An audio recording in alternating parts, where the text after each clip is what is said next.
एक पुलिस वाली मैडम को ऐसा इश्क का भूत चढ़ता है कि वो जो सरकारी कर्मचारी होते हैं उनके साथ रहकर अवैध रिश्तों में आ जाती है। उसको आए दिन कोई ना कोई एक ऐसा जो सरकारी कर्मचारी हो और उससे उसको रिलेशन बनाने में बहुत आनंद प्राप्त होता है, जबकि उस महिला की एक 5 साल की बच्ची भी होती है। उसका पति भी होता है। उसके पति ने अपनी सारी खुशियां दांव पर लगाकर अपनी पत्नी को उस काबिल बनाया जो कि उसकी पत्नी गवर्नमेंट जॉब में आती है। लेकिन उसी महिला की जब ट्रेनिंग होती है तो उसका पति उसके साथ जाता है। तो वहाँ जाता है तो पता चलता है कि वहाँ के जो नई ट्रेनिंग करने वाले लड़के हैं, जो कि उनकी उम्र वही 18 से 20-22 साल की होती है, उन लड़कों के साथ वो नाजायज रिश्तों में होती है, अवैध संबंध बनाती है उनके साथ। कहीं ना कहीं जब वो वहाँ पहुँचता है तो उसके पति को जब ये बात सुनने को मिलती है तो कहीं ना कहीं उसके पति के पैरों तले जमीन खिसक जाती है। लेकिन उसी बीच जब उसकी पहली पोस्टिंग होती है, वहाँ जब उसका पति जाता है तो पता चलता है कि उसकी वही पत्नी उसको धक्के मारकर बाहर निकाल देती है। ऐसी पत्नी जिसके पति ने अपनी सारी खुशियां दांव पर लगा दी अपनी पत्नी की खुशी और कामयाबी के लिए, लेकिन वही पत्नी जब उस पति को छोड़ देती है, जब उसकी नौकरी लग जाती है। क्या हुआ था इस कहानी में वो जानेंगे। आज की कहानी आपको बहुत सीख देने वाली है। इससे आपको एक ऐसी नई राह मिलेगी जिससे कि आप और हमारा समाज सुधरने की कोशिश भी कर सकता है। तो आप इस कहानी में, इस घटना में अंत तक जरूर बने रहिएगा और घटना को समझेंगे। और आशा करते हैं कि आप अपनी फैमिली, अपने परिजनों के साथ बेहद खुश होंगे, मस्त होंगे। तो वीडियो में आगे बढ़ने से पहले आपसे बस वही एक छोटी सी रिक्वेस्ट कि हमारे चैनल पर आप अगर पहली बार आए हैं, हमारी आवाज़ को पहली बार सुन रहे हैं, तो प्लीज़ हमारे चैनल को सब्सक्राइब जरूर कर लें। इससे हमारी मदद होती है और हमारा हौसला जो है वो अफजाई होता है और आपका हम पर एहसान होता है। तो हमारे इस यूट्यूब मंच पर आपका बहुत बहुत स्वागत है। मैं आभार व्यक्त करता हूँ, आपको नमन करता हूँ आपके प्यार और सपोर्ट को। तो नमस्कार, आदाब, शास्त्रीय काल। मैं अजय कोहली। आज की जो सच्ची घटना मैं आपको सुनाने जा रहा हूँ, घटना बिहार का हाजीपुर, और हाजीपुर का एक थाना क्षेत्र पड़ता है चांदपुर। यहाँ के रहने वाले पंकज कुमार शाह, इनकी पत्नी जिसका नाम होता है पूजा, इनकी शादी 2020 में बड़ी रस्म और रिवाज के साथ हो जाती है। दरअसल शादी हो जाने के बाद जो पूजा होती है ये पढ़ाई लिखाई में और देखने सुनने में बेहद खूबसूरत थी। 5.5 फुट की इसकी हाइट होती है, रंग गोरा और शरीर एकदम छरेरा, सुंदर बदन की मालकिन होती है ये। लेकिन इसकी कामयाबी के लिए इसी के हिसाब से, इसके शरीर के हिसाब से इसकी एजुकेशन भी थी, पढ़ाई भी थी। इसका पढ़ाई पर बहुत अच्छी तरह से ध्यान था। लेकिन उसी दौरान जब इसकी शादी हो जाती है तो अपने पति पंकज कुमार से ये बोलती है कि मैं शादी तो हो गई, लेकिन मेरी इच्छा है कि मैं शादी के बाद भी पढ़ाई करूंगी और नौकरी करना चाहती हूँ मैं। इनके पति जो होते हैं पंकज, वो एक गांव के एक साधारण व्यक्ति हैं, सीधे साधे व्यक्ति हैं। उन्होंने कहा कि अगर आप पढ़ना चाहती हो तो मैं तुमको पढ़ाने की पूरी कोशिश करूंगा, उसके साथ जो भी होगा मैं तुम्हारे लिए हमेशा तत्पर रहूंगा और तुम्हारी जो इच्छा है उस इच्छा में हमारी अग्रता मिलेगी। ये बात पत्नी भी समझ जाती है कि हमारा पति हमारे लिए, हमारी कामयाबी के लिए हर कदम आगे मिलेगा। काम आगे चलने लगता है, समय आगे बढ़ रहा था धीरे धीरे, और जो पूजा होती है उसकी पढ़ाई भी शुरू हो जाती है, आगे पढ़ाई भी करती है। उसके बाद पढ़ाई चलती रहती है। उसी दौरान इनके एक बच्ची हो जाती है। बच्ची, अब घर में 3 लोग हो जाते हैं, इनकी माँ भी होती है। लेकिन उसी दौरान इनकी जॉब का ज्वाइनिंग लेटर भी आ जाता है।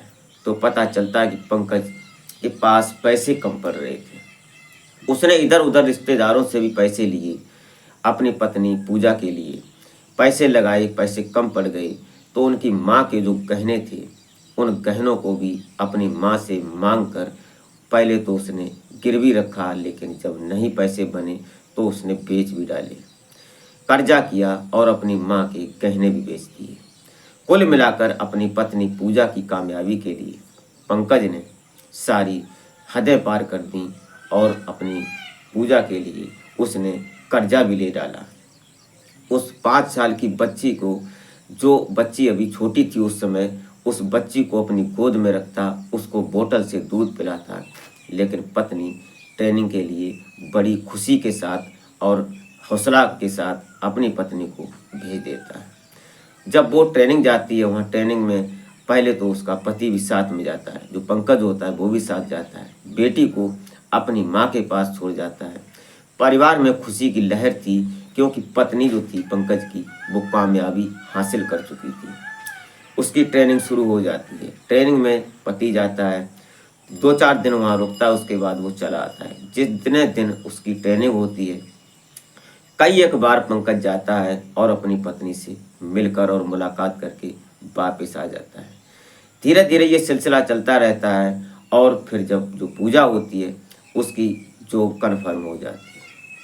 जब जॉब कन्फर्म हो जाती है उसके बाद जो पूजा होती है, ये इसकी पहली पोस्टिंग सुपौल में होती है और सुपौल में इसकी जो नौकरी लगती है वो फायर में लग जाती है। फायर जो अग्निशमन जो होता है पुलिस विभाग में, उसमें इसकी फायर डिपार्टमेंट में इसकी नौकरी लग जाती है। सुपौल में पहले इसकी पोस्टिंग होती है। वहाँ पर जब इसका पति जो पंकज होता है वो सामान लेकर इसको बड़ी खुशी के साथ वहाँ छोड़ने जाता है। लेकिन जो पहले ट्रेनिंग की थी उन लड़कों के साथ में वो लड़के भी कुछ वहाँ पर पोस्टिंग होकर आए थे। वहाँ पर ये पता चलता है कि जो भी लड़के और अन्य लोग जो हैं, उन लोगों से ये पता चलता है कि ये जो महिला है ये अन्य लड़कों के साथ अवैध संबंधों में है। ये बात कहीं ना कहीं कानों कान जब पंकज को पता चलती है तो पंकज के पैरों तले जमीन खिसक जाती है। वो इसको समझाने की कोशिश करता है, लेकिन जो पूजा होती है वो इसको डांटने लगती है, फटकारने लगती है। आज पंकज का माथा ठनक जाता है। वो सोचने लगता है कि मैंने कितनी बड़ी गलती की, क्योंकि ऐसी एक कहानी नहीं, कई एक वारदातें हैं जो कि कई एक कहानियाँ बनी जो कि पत्नियों ने अपने पति को कामयाबी के बाद छोड़ दिया। और ऐसा ही यहाँ भी होता है। जब ये पूजा उसको डांटती है अपने पति को, उसके बाद सभी ये पंकज जो होता है वो वापस चला आता है अपने घर। उसके बाद इसकी पोस्टिंग होती है हाजीपुर में, वैशाली में। वहाँ पर ये रहती है। वहाँ पर ये एक कमरा लेकर रहती है। वहीं पर जॉब करने वाला जो सरकारी कर्मचारी होता है उसके साथ इसके अवैध संबंध बन जाते हैं। जब ये अवैध रिश्तों में आ जाती है उसके बाद अचानक इधर पता चलता है पंकज को, और पंकज जो इस बात से पहले अपने आप को इतना गिल्ट महसूस कर रहा था कि मैंने कितनी बड़ी गलती की कि अपनी पत्नी को जॉब लगवाई, उसकी मदद की, उसके पीछे हमने कर्जा किया, अपनी माँ की गहने बेच दिए। अचानक सही लोकेशन पर पंकज पहुंच जाता है उसके कमरे पर, जहां उसने कमरा रेंट पर ले रखा था। वहां पहुंचता है तो वहां जाकर जैसे ही कमरे पर नॉक करता है तो जो पूजा होती है ऑन ड्यूटी होती है, वर्दी में थी और वो अंदर ही होती है। पहले तो वो गेट नहीं खोलती, उसके बाद 1-2 नॉक करने के बाद गेट खोलती है। उसको पता ही नहीं था कि उसका पति पंकज गेट पर नॉक कर रहा है। जैसे ही वो गेट खोलती है, पंकज ने अपने फ़ोन का कैमरा जो था वो चालू कर रखा था। कैमरा चालू था। अंदर जैसे ही दाखिल होता है पंकज, ऐसे देखते ही पूजा के पैरों तले जमीन खिसक जाती है। अब वो चक्कर में पड़ जाती है कि कितनी बड़ी गलती हो गई और ये अचानक कहाँ से आ धमका। उससे पूछता है पंकज कि यहाँ कौन और है, तो वो बोलती है यहाँ कौन है, कोई नहीं है, कोई नहीं है, बस इधर उधर की बातें करने लगती। तभी पंकज को पूरा शक था और उस कमरे के अंदर खास कर देखा जाए तो एक जो फोल्डिंग चारपाई होती है वो पड़ी थी। उसके नीचे पंकज कैमरा लगाता और जो उसका बॉयफ्रेंड था वो नग्न अवस्था में था, वो उस चारपाई के नीचे घुसा हुआ था। उससे बोलता है पंकज कि बाहर निकल आओ भाई साहब। बड़े प्यार से उसको बाहर निकालता है और वो बाहर निकलते ही पहले टॉवल पहनता है, उसके बाद उससे पूछताछ करता है। कैमरे में सब रिकॉर्ड कर रहा होता है और अपनी पत्नी पूजा से पूछता है कि ये कौन है। अब पूजा को कोई जवाब नहीं मिल रहा, कोई जवाब नहीं दे पा रही थी। इससे पहले जो पूजा थी, जब इसने सुपौल में इसकी पोस्टिंग हुई थी, वहाँ जब इस पंकज ने उसको रोका था इस अवैध रिश्तों में, तब इसने एक पिटीशन डाल दी थी कोर्ट में कि मैं अपने पति पंकज से तलाक लेना चाहती हूँ और जो उसकी 5 साल की बच्ची है उसको भी उसके पति के पास ही छोड़ना चाहती हूँ। जब वहाँ से इसने भगाया था अपने पति को, उस बच्ची की, उस मासूम बेटी की तरफ भी उसने जरा सा भी नहीं देखा। उस माँ को कतई दर्द नहीं हुआ, उस बच्ची को भी उसने छोड़ दिया। उसके बाद पंकज जो पुलिस में अपनी दरख्वास्त लगाता है, मीडिया के सामने ये बात बोलता है कि मेरी पत्नी मुझे वापस दिलवा दो, मैं कानून से बार बार गुहार करता हूँ। और फिर उस ये भी कहता है कि इस पत्नी को, जो हमारी पत्नी पूजा है, इसको नौकरी से बर्खास्त कर दो, ये नौकरी करने के लायक नहीं है।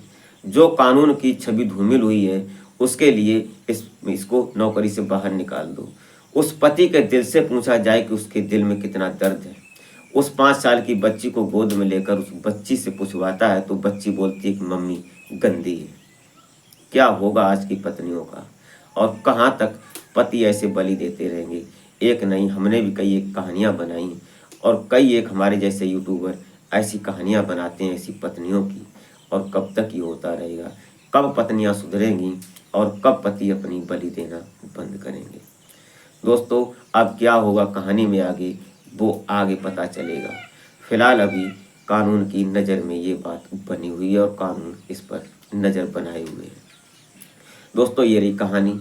आप इस कहानी को सुनने के बाद, इस घटना को सुनने के बाद क्या सोचते हैं, अपनी राय कमेंट में ज़रूर लिखें। इस घटनाक्रम को सुनाने का उद्देश्य किसी को हैरान या परेशान करना नहीं था, बल्कि जागरूक करना होता है कि समाज में घट रही घटनाएं कब हमारे सामने किस मोड़ पर, किस रूप में आ जाएं, उसको आगाह करने की हम कोशिश करते हैं। इसी के साथ आप अपना और अपने परिवार का और ख़ासकर अपनों का ख्याल रखें। इसी के साथ मिलते हैं फिर नेक्स्ट वीडियो में, तब तक